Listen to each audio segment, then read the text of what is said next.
接下来呢，我们将继续与Sunny林凯以及他的钢琴老师 Eugene Skowronkov 来一起聊一聊他在钢琴演奏音乐道路上面的成长。Hi, nice to meet you. Welcome to our show. Thank you so much. Thank you for inviting me. 那Sunny林凯，我知道你是从3岁就开始学习钢琴，到了12岁的时候呢，就已经开办第1场的独奏音乐会了，非常的厉害。而且你从小的听力和记忆力都非常的好，是吗？我记得我妈告诉过我一个故事，就是有时候她在教学的时候，我就在旁边听着，然后旁边听着。那个学生弹错了个音，我那时候3岁，然后我说：“哎，你弹错了。”啊，你怎么知道的？你又没有学过。是我当时我学的也很少，然后可能就是听力还是稍微好一点吧，反正就是简单点曲子旋律，我也是当时能记住。然后我父母也是一看到哦这个孩子听力还不错，所以经常带我去那个国家大剧院。我们当时离那住得很近，然后每周末都去那听音乐会什么的。说郎朗、王羽佳都去那边演，所以我小时候也经常去听音乐会，然后就逐渐练出来了。那你一开始的时候是你想要说去学习，主要去学习钢琴的吗？一开始是我本身就对音乐是有个爱好的，就本来就喜欢音乐。然后我妈妈是一开始就是启蒙我的，她是启蒙老师，所以说我那个一开始练了几年琴，然后慢慢的上小学了以后，我就有个念头，就是我想当这个职业的钢琴家，我以后想按照音乐家这个路子去发展。所以也就是从很小吧，就一直慢慢的就有了个想当钢琴家的想法。对，所以你对音乐、对钢琴演奏一直来都非常的有热情哦，相信这个也是你成功的一个推动力。那接下来我们就跟你的老师来聊一聊。So you have been Sunny Linkai's teacher for more than 10 years since he was 6 years old. So could you talk about when you first saw him? Did you know maybe he could one day become such a talented pianist? Well, actually, he became my student when he was 7. Oh. So first time when Sunny came to interview, it was when he was 6. And at that time, it was just probably few days or couple of weeks when they landed in Canada. Oh. So he didn't really speak any English. Wow. So, and then of course, I was completely captivated and extremely happy to see such a little kid. He was actually less than half height, but he must he's be really now small. really small. And this incredible focus and beautiful expression that he put in music. Talent is something you are either born with or you don't have it. Oh. It's always like that. You can develop certain things. You can develop skills. You can develop with a proper discipline and amount of time put into practicing. You can develop a lot of really good things in being a professional.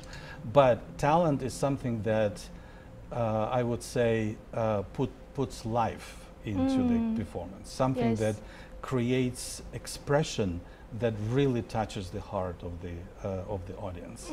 Yes. Yeah, you can hear some performers doing beautiful, technical fireworks, and it's impressive for the moment. And then you leave the concert and you practically leave empty. Yeah. Because there's no emotion. Yeah. But someone who can come, like he was 6-year-old, and he played a little waltz by second-rate Russian composer. I don't remember his name, Rebikov, I think.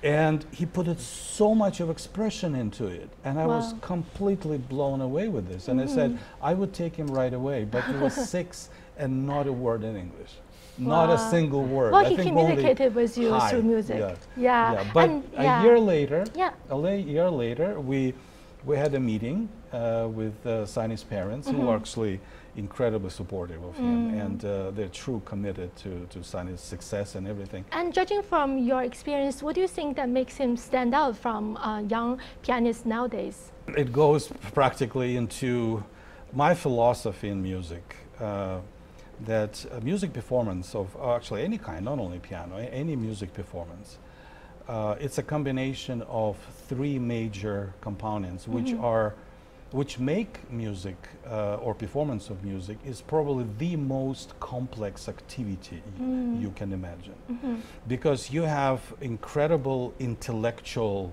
depth if you really want to get to the core of music. So you have to have a very strong intellect. secondly, you have to put a lot of emotion into it. So it's a kind of balanced emotion and intellect. And third, not least, is that it's a physical activity. Yeah, yeah, it requires energy. For instance, to play Rachmaninoff 3, it's like a good workout.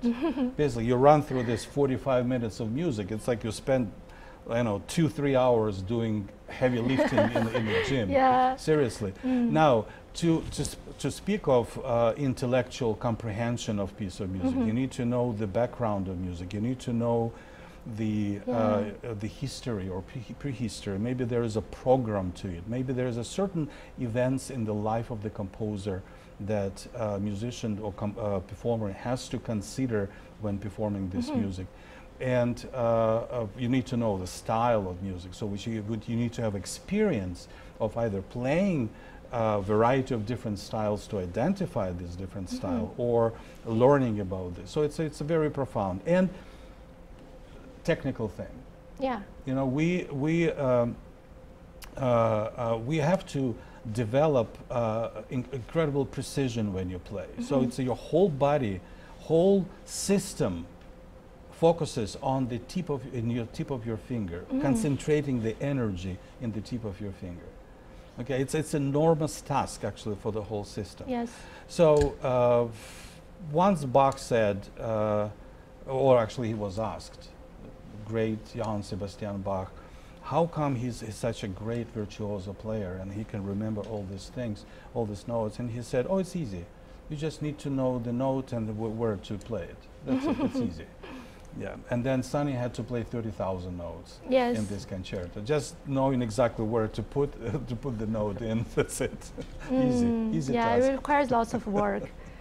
Yeah. So what makes him different from others? I would say, of course, talent plays incredible role. So, as I said, discipline, focus, a lot of practicing, a lot of intellectual comprehension of music.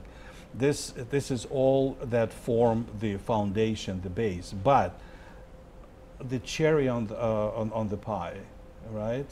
The most important thing is inspiration, something that makes music alive, and that's what talent does. And not too many people in possession of that.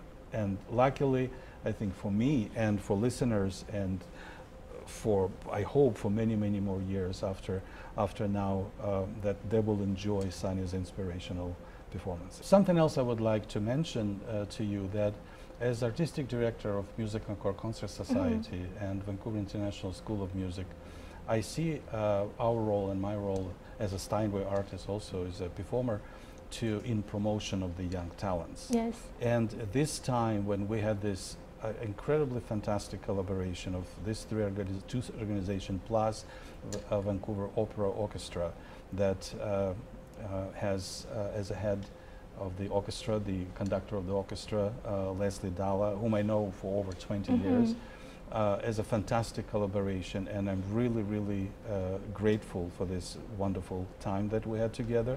And on top of it, we got a fantastic Steinway piano from Tomlin Music, and which is we're incredibly grateful for that too. Thank you for your comments.